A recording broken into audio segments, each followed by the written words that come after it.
सत्यनाम परमात्मा एक है, सच्चा नाम है, वही सबका गुरु है।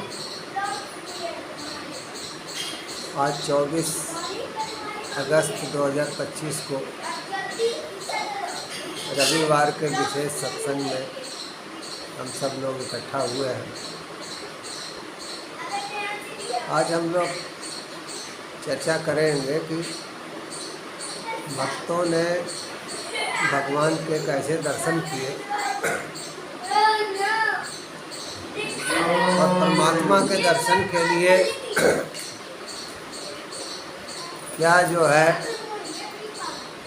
योग्यता होनी चाहिए।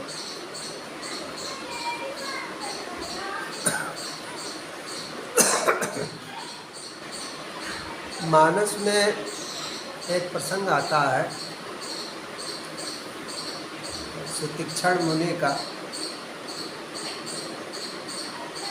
जिन्होंने अपने हृदय में भगवान का दर्शन किया और भगवान ने अपना विराट स्वरूप भी उनको दिखलाया।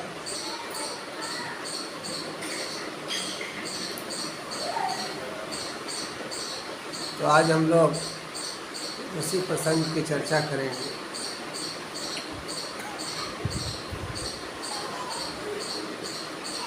भगवान राम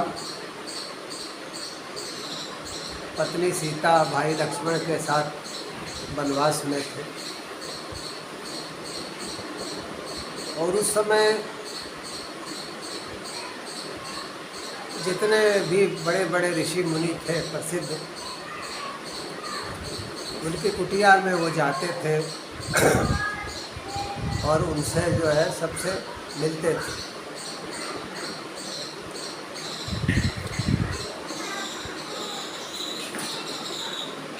और इसी क्रम में जो है उन्होंने सोचा कि अगस्त मुनि के भी दर्शन किए जाएं। और अगस्त मुनि के आश्रम से पहले उनके शिष्य सुतीक्षण मुनि का आश्रम पड़ता था। सुतीक्षण मुनि जो है बचपन से ही बहुत चंचल स्वभाव के थे।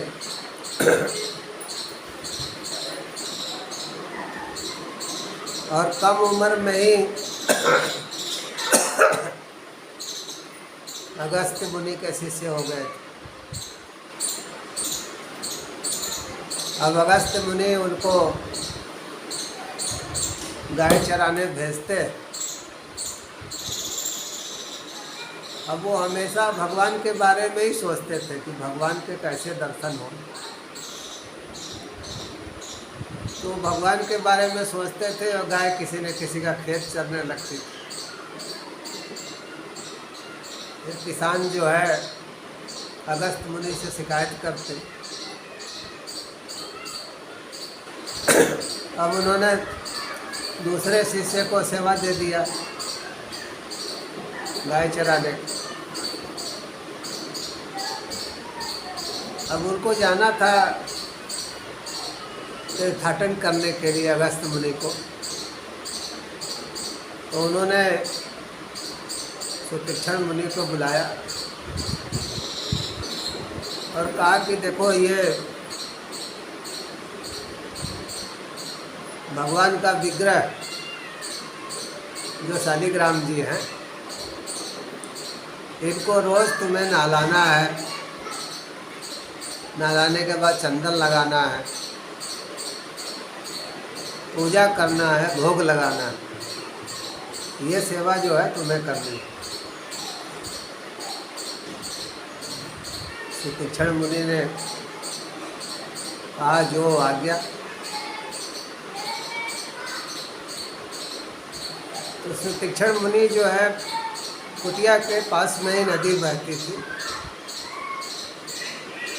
तो शालिग्राम को ले जाते थे, नहलाते थे,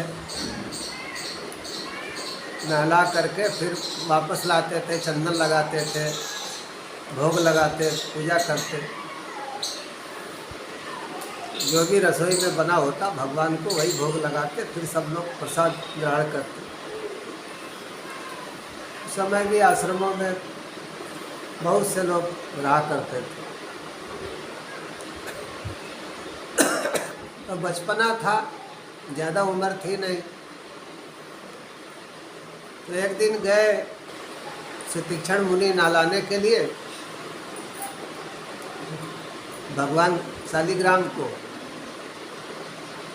तो उन्होंने नदी के किनारे देखा कि कुछ जामुन गिरे हुए हैं, पके हुए। ऊपर सिर करके देखा तो गुच्छा का गुच्छा जामुन जो है एकदम पक गया है, बड़े बड़े जामुन। उन्होंने सोचा कि पहले जामुने खा लें, फिर बाद में जो है भगवान को नहलाएंगे। अब जामुन तोड़े कैसे? तो हाथ में शालिग्राम का पत्थर था। उन्होंने कहा कि इसी से मारते हैं, जामुन तोड़ना ही है ना, तोड़ने के बाद फिर नहलाते हैं। अब जय ठाकुर जी करके उन्होंने मारा, जामुन के गुच्छे पे जामुन गिरा। अब वो जामुन गिरता, खाते, कुछ इकट्ठा करते, फिर मारते शालिग्राम से। अब जामुन इतना गिरने लगा तो 3-4 बार मारे, गिरा, खाया। अब चौथी 5वीं बार उन्होंने सोचा कि और ज़ोर से मारे, और ज़्यादा जामुन गिरे। अब पूरा ताकत लगा करके उन्होंने जामुन के गुच्छे पे शालिग्राम चलाया और जामुन के पत्तों से टकराता हुआ नदी में जाके गिर गया।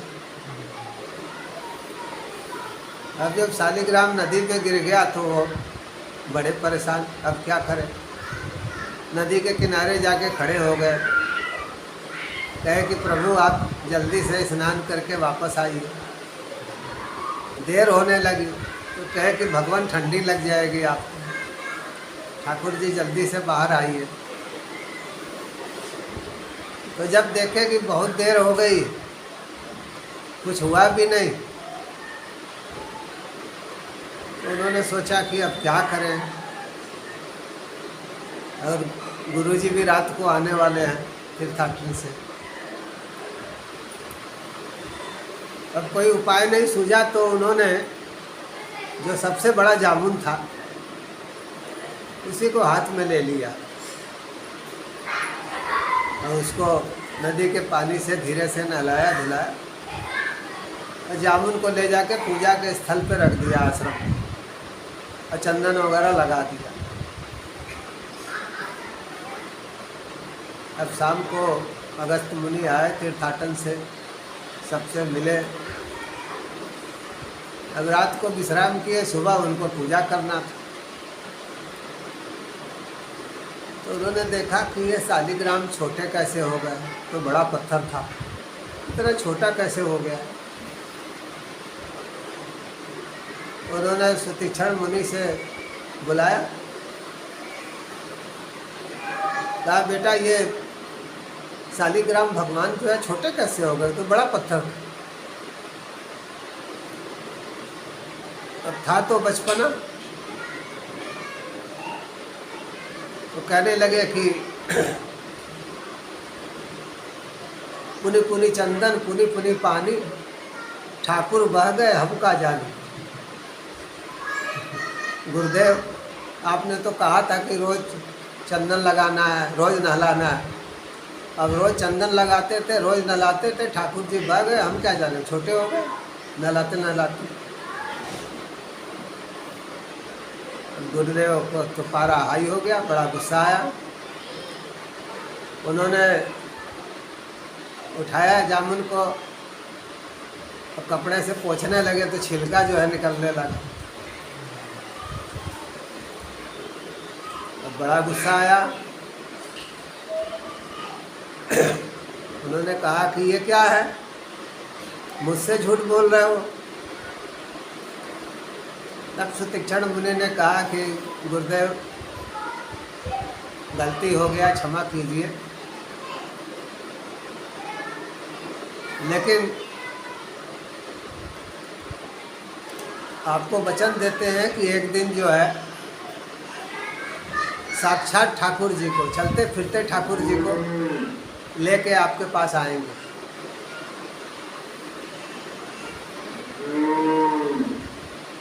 गुरु ने कहा कि अच्छा जा, पहले तू तो दर्शन कर ले, फिर मुझे दर्शन करा ले, और यही हमारी गुरु दक्षिणा होगी। अब तू जा, जाके कहीं कुटिया बना और वहाँ पे अपना भजन कर। अब वहाँ से कई किलोमीटर आगे जा कर के उन्होंने कुटिया बनाया, वहीं तपस्या करने लगे। और उन्होंने संतों से सुना कि भगवान जो है श्री राम के रूप में अवतार ले चुके हैं, धरती पे आए हैं, और वो वन में सब ऋषि मुनियों के आश्रम में जा रहे हैं, उनको दर्शन दे रहे हैं। अब उनको इच्छा हुई कि क्या वो हमारे कुटी में भी आएंगे, हमारे भी दर्शन देंगे। अगर दर्शन दें तो गुरुदेव के यहाँ भी ले चलें। उनको वचन दिए कि साक्षात ठाकुर जी को लेके आएंगे। अब देखिए मानस में वही प्रसंग है।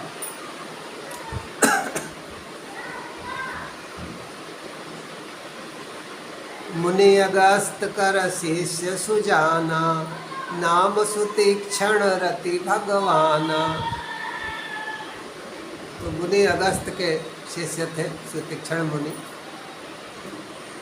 मन क्रम वचन राम पद सेवक, सपने हुआन भरोसन देवक। तो मन से वचन से वो राम का नाम लेते थे, राम की भक्ति करते थे, और सपने में भी किसी दूसरे देवता का चिंतन नहीं करते थे। यहाँ भक्त का लक्षण बतलाया गया है कि भक्त को एक ही इष्ट को लेके चलना चाहिए। एक ही इष्ट जो है सारे अनिष्ट दूर करता है, लेकिन बहुत सारे इष्ट जो है बहुत सारा अनिष्ट भी पैदा कर देते हैं। इसीलिए इष्ट जो है एक ही होना चाहिए। तो उन्होंने ऋषि मुनियों से सुना कि भगवान राम, माता सीता और लक्ष्मण जी वनवास के समय जो है सब संतों की कुटियों पे जा रहे हैं, आश्रमों में जा रहे हैं। प्रभु आगवनु श्रवण सुनि पावा, करत मनोरथ आतुर धावा। तो उन्होंने जब सुना कि सब ऋषि मुनियों के आश्रम में जा रहे हैं भगवान राम, पत्नी और भाई सहित, तो उनके मन में भी इच्छा होने लगी कि काश मेरे भी आश्रम में भगवान आ जाते, दर्शन मिल जाता।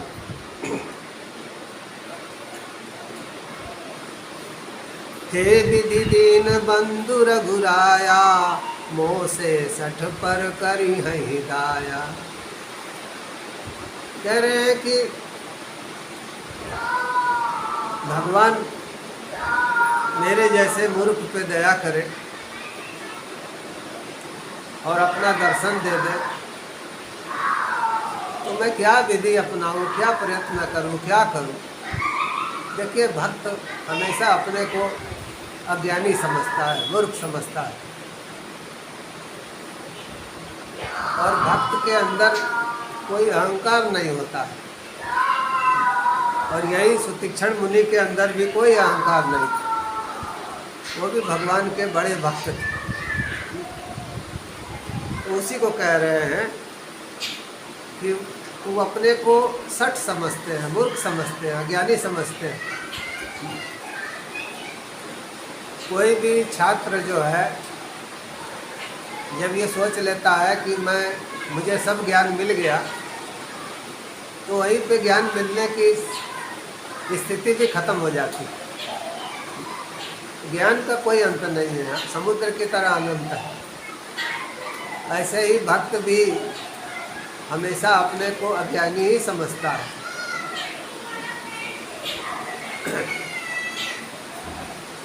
कह रहे हैं, सहित अनुज मोहि राम गोसाई, मिली है निज सेवक की नाई। तो कह रहे हैं कि भाई सहित, पत्नी सहित भगवान मेरी कुटिया में आए, मुझे अपना एक सेवक समझे, ये मेरा भाग्य होगा।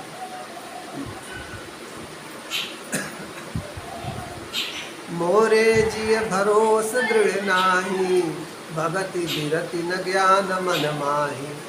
कहने लगे लेकिन मुझे नहीं लगता कि भगवान मेरी कुटिया में आएंगे, क्योंकि मैं कोई प्रसिद्ध भी नहीं। जो प्रसिद्ध ऋषि मुनि हैं उन्हीं की कुटिया में जाएंगे, मेरी कुटिया में आएंगे नहीं। मेरी भक्ति इतनी ऊंची नहीं है, वैराग्य भी ऊंचा नहीं है, ज्ञान भी नहीं है।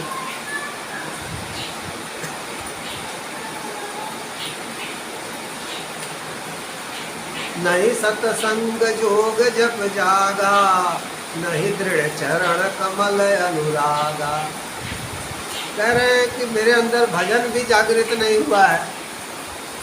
भजन भी महापुरुष ही जागृत करते हैं, गुरु ही जागृत करते हैं। तो कह रहे हैं मेरे अंदर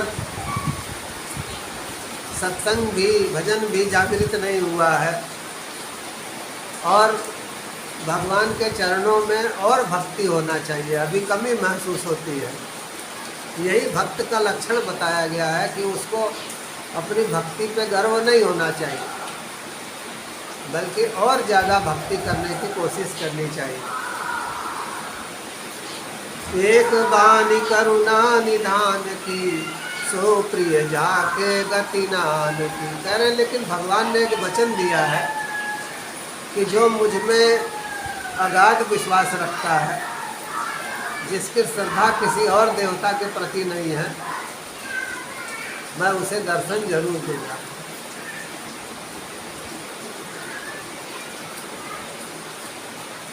कोई है सफल आज मम लोचन, देखी बदन पंकज भव मोचन। कह रहे हैं कि आज मुझे परमात्मा का दर्शन होगा और संसार के दुख कष्टों से मुक्ति मिल जाएगी, यही सबसे बड़ी इच्छा है। निर्भर प्रेम मगन मुनि ज्ञानी, कहीं न जाए सो दशा भवानी। तो वो प्रेम में इतने, भगवान के प्रेम में इतने व्याकुल हो गए कि उस दशा का वर्णन करना भी कठिन है।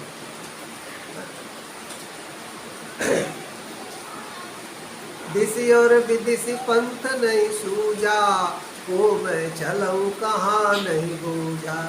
तो कभी थोड़ी दूर जाते थे, फिर वापस चले आते थे, ये पता नहीं भगवान पहचाने भी कि नहीं पहचाने, मिले भी कि नहीं मिले, फिर वापस चले आते थे। सुने थे कि वहाँ से आगे सर्वंग मुनि जी के आश्रम में भगवान राम है, तो सोचे कि वहीं चल के दर्शन कर लें। तो थोड़ी दूर जाके फिर लौट आते थे कि भगवान पहचानेंगे कि नहीं पहचानेंगे।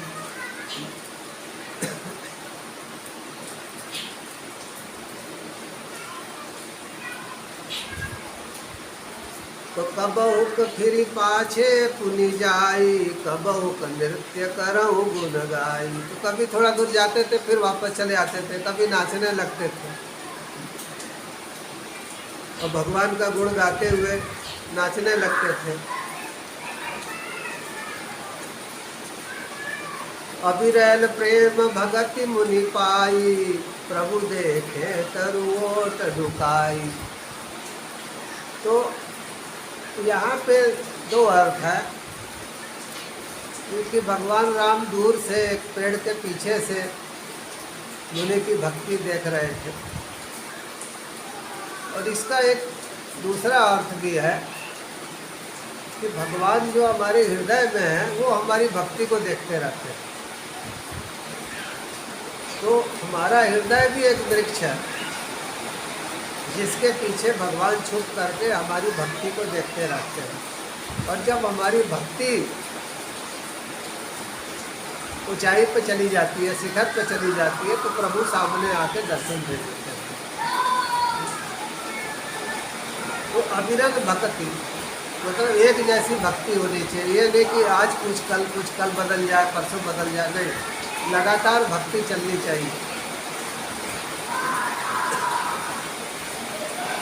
अब जो है वो बीच सड़क में ही बैठ जाते हैं कि कहीं आए जाएंगे नहीं, और इतने प्रेम में आंसू भी बह रहे हैं, भाव भी इतना गहरा हो गया। अब उनकी आंखें बंद हो गई, शरीर धीरे धीरे शून्य होने लगा और समाधि लग गई। अतिशय प्रीति देखी रघुबीरा, प्रगटे हृदय हरन भव भीरा। अब भगवान ने देखा कि ये तो अतिशय प्रेम है, इतना भाव में डूबा हुआ है, तो आंख बंद किए, भगवान हृदय में ही प्रकट हो गए। तो भगवान देखो हृदय में ही प्रकट होते हैं, हृदय ही भगवान के अवतरण का स्थल है। बाहर परमात्मा से जुड़े महापुरुष साकार में दर्शन देते हैं, लेकिन भगवान का वास्तविक दर्शन जो है वो हृदय में ही प्राप्त होता है, भीतर ही प्राप्त होता है।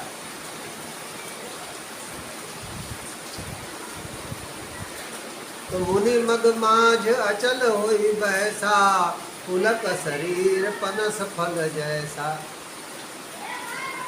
तो मुनि तो ध्यान में चले गए, सुतीक्षण मुनि, और बहुत गहरे ध्यान में चले गए। तो कह रहे हैं कि मुनि का पूरा शरीर जो है भगवान, भीतर भगवान का दर्शन कर रहा है, पूरा शरीर पुलकित हो गया। जैसे कटहल है, कटहल खुशी से फलता फूलता, बड़े बड़े कटहल हो जाते हैं। तो जितना खुश जो कटहल होता है उतना ही वो बड़ा होता चला जाता है। तो संतों के बारे में भी कहा गया है कि संतों के अंदर भी खुशी होनी चाहिए। अगर संत दुखी है तो फिर संत कैसा। संत मीराबाई भी कहती हैं कि मीरा के प्रभु गिरधर नागर हरख हरख जस गाए। भगवान का गुण भी वही गा सकता है जो खुश है।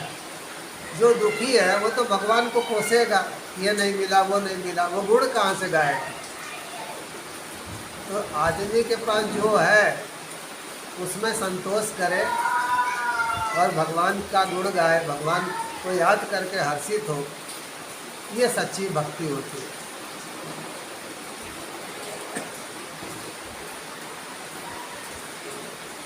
तब रघुनाथ निकट चली आए, देख दशा निज जन मन भाए। अब परमात्मा के अवतार भगवान श्री राम नज़दीक आ गए। मुनि को ध्यान में बैठे देखा तो बड़े खुश हुए। कोई भी देखो गुरु संत महापुरुष अपने शिष्य को जब देखते हैं कि वो ध्यान में है, समाधि में है, तो बहुत खुश होते हैं। तो भगवान राम भी बहुत प्रसन्न हुए शिष्य की स्थिति को देख करके। मुनि ही राम बहु भांति जगावा, जागन ध्यान जनित सुख पावा।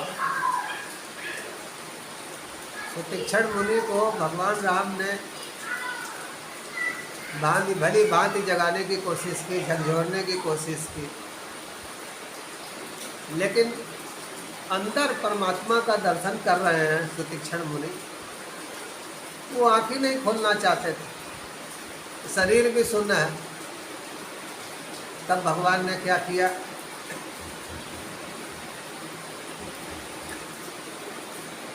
भूप रूप तब राम दुरावा, हृदय चतुर्भुज रूप दिखावा।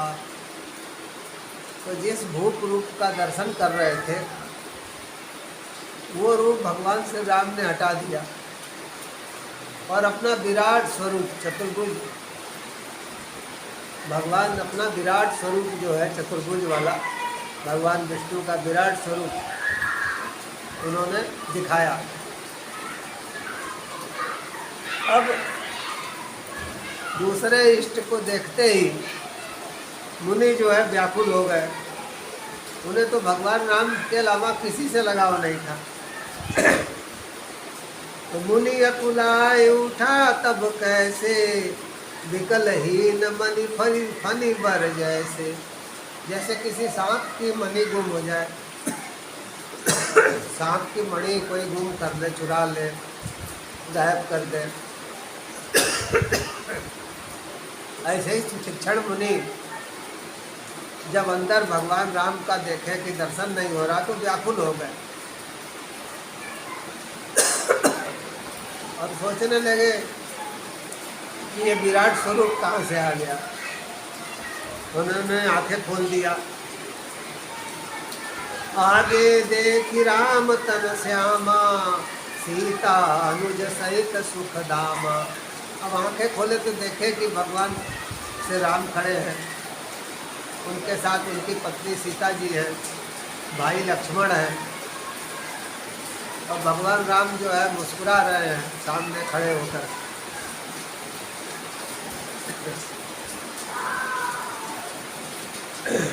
अब भगवान उनकी भक्ति से इतने खुश थे तो शिक्षण मुनि ने साक्षात दंडवत किया। भगवान राम उनकी भक्ति से इतने प्रसन्न थे, जो अपने हृदय में भगवान का दर्शन कर ले तो गुरु को और क्या चाहिए, महापुरुष को और क्या चाहिए। उन्होंने उठा करके उनको अपने गले लगा दिया। भुज विशाल गए लिए उठाई, परम प्रीति राखे उरलाई। तो भगवान राम ने उनको अपने हृदय से लगा दिया और उन्होंने कहा कि मांगो, जो मांगना है मांगो, तुम्हारी भक्ति से हम बहुत प्रसन्न हैं। उन्होंने कहा प्रभु मुझे कुछ नहीं चाहिए, बस एक ही चीज़ चाहिए कि ये भक्ति जो है चलती रहे, और दूसरा कि मेरे गुरु जी के आश्रम में आप चले। अविरल भगति ज्ञान विज्ञाना, हो सकल गुण ज्ञान विधाना। तो भगवान ने आशीर्वाद दिया कि जाओ, तुम्हें ज्ञान विज्ञान वेद जिसे कहते हैं सबका ज्ञान हो जाए, और मैं अविरल भक्ति प्रदान करता हूँ, हमेशा मेरी भक्ति करोगे अंतिम सांस तक। तो शिक्षण मुनि का इच्छा था कि उनके गुरु जी के आश्रम चले। तो भगवान राम ने कहा कि मैं तो खुद ही अगस्त मुनि जी का दर्शन करना चाहता हूँ, मैं उन्हीं के आश्रम यहाँ से जाने वाला था। तो शिक्षण मुनि आगे आगे लेकर के चले और अपने गुरु जी की कुटिया में वहाँ पहुँचकर सबसे पहले कुटिया में गए, गुरु को दंडवत किए। गुरु जी ने देखा उनकी तरफ, उन्होंने हाथ जोड़ के कहा कि प्रभु मैं अपनी गुरु दक्षिणा ले आया। उन्होंने कहा क्या? तो कहे कि भगवान राम कुटिया में पधारे हैं, उनके साथ माता सीता जी हैं, भाई लक्ष्मण जी हैं। अगस्त मुनि बहुत प्रसन्न हुए, देखा उन्होंने भगवान राम को, सीता जी को, लक्ष्मण जी, और शिक्षण मुनि से उन्होंने कहा कि आज तुमने अपनी गुरु दक्षिणा का कर्ज चुका दिया, आज तुम वास्तव में ही साक्षात ठाकुर जी को मेरे यहाँ लेके आए हो, मेरा जीवन जो है धन्य हो गया। तो इस प्रसंग से हमें ये ज्ञान होता है कि महापुरुष से प्रेम, संत सतगुरु से प्रेम और हृदय में भगवान का दर्शन, यही जीवन की सबसे बड़ी उपलब्धि है। और हर मनुष्य को ये प्रयास करना चाहिए। दुनिया जो है धन के, पद के अहंकार में मानवता भी भूलती जा रही है।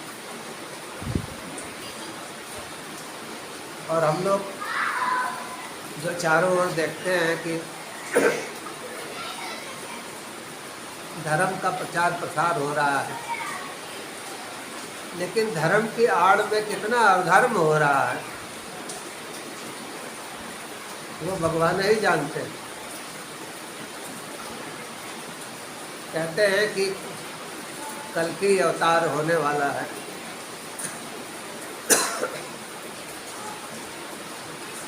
अगर सब और धर्म का ही प्रचार प्रसार है तो भगवान को अवतार लेने की क्या जरूरत होती है। ये जाहिर सी बात है कि धर्म की आड़ में, धर्म जब दिखावा बन जाए, उसकी आड़ में अधर्म होने लगे, तब भगवान को भी अवतरित होना पड़ता है, महापुरुषों को आना पड़ता है लोगों को सही रास्ता दिखाने के लिए।